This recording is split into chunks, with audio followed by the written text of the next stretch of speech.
Hello friends, Gayatri క్రియేషన్కు స్వాగతం. గాయత్రి క్రియేషన్లో ఈరోజు మనం పచ్చి కొబ్బరితో పాయసం ఏ విధంగా తయారు చేయాలో తెలుసుకున్నామండి.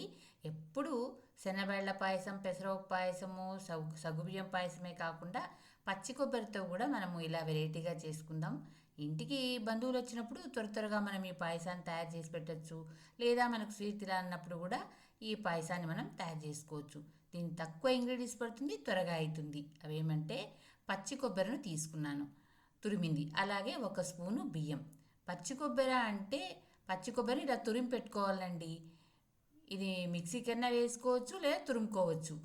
ఇలా టెంకాయ కొట్టిన దాంట్లో సగం చిప్పను చిన్న చిన్న ముక్కలుగా చేసి మిక్సీ వేసుకొని ఇలా పొడిగా చేసి పెట్టుకున్నాను. లేదు మీరు తురిమి కూడా పెట్టుకోవచ్చు.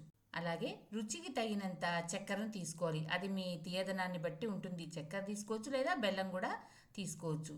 కాచి చల్లార్చినటువంటి చిక్కటి పాలను 1/2 లీటరు తీసుకున్నాను. 1 స్పూను యాలకుల పొడి, 1 స్పూను బాదం పప్పు, 2 స్పూన్ల గోడంబి, 2 స్పూన్ల ద్రాక్ష, మనం వేయించుకోవడానికి నెయ్యి. ఇంతే అండి కావాల్సింది. ఎక్కువ ఇంగ్రీడియంట్స్ పట్టదు, త్వరగా కూడా అయిపోతుంది. ఇప్పుడు దీన్ని ఎలా తయారు చూద్దాం. ఒక చిన్న మిక్సీ జార్ తీసుకొని ఈ స్పూను బియ్యాన్ని అందులో వేసి బరకగా మిక్సీ పట్టుకొని వద్దాము. లేదు బియ్యం నూకొన్నా కూడా మనం వాడుకోవచ్చు. ఇప్పుడు స్టవ్ ఆన్ చేసి ప్యాన్ పెట్టుకుందాం. 1 స్పూను నెయ్యిని వేద్దాం. ఇందులో మనము బరకగా పెట్టుకున్నటువంటి బియ్యం నూకను వేసేద్దాం. దీన్ని బాగా వేయిద్దాము. లో ఫ్లేమ్లో పెట్టి వేయించాలి. ఇప్పుడు 2 స్పూన్ల గోడంబిని వేసి వేయిద్దాం.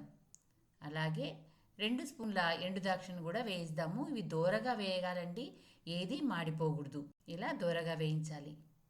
ఇప్పుడు మనం తురిమి పెట్టుకున్నటువంటి పచ్చి కొబ్బరిని వేసి పచ్చి వాసన పోయేంత వరకు బాగా వేయిద్దాం.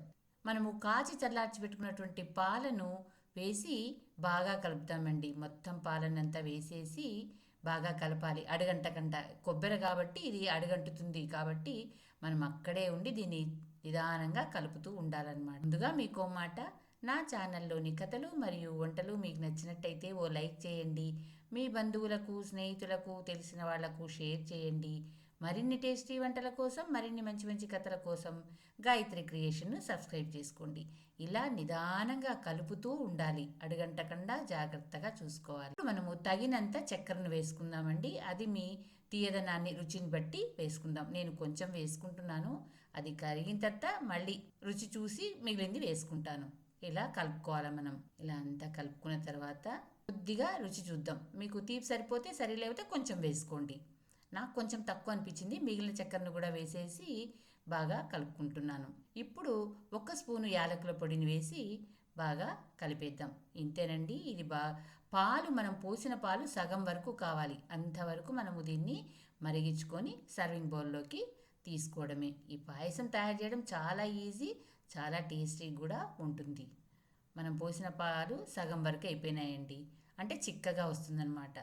ఇప్పుడు దీన్ని మనం సర్వింగ్ బౌల్లోకి తీసుకుందాం. ఈ పచ్చి కొబ్బరి పాయసాన్ని మీరు తయారు చేసి మీకు ఎలా కుదిరిందో నాకు కామెంట్స్ రూపంలో తెలపండి. చివరగా మనము దంచి పెట్టుకున్నటువంటి బాదం పప్పును గార్నిష్ చేసుకుందాం. ఇంతే అండి, పచ్చి కొబ్బరి పాయసం తయారైపోయింది. Thank you for watching.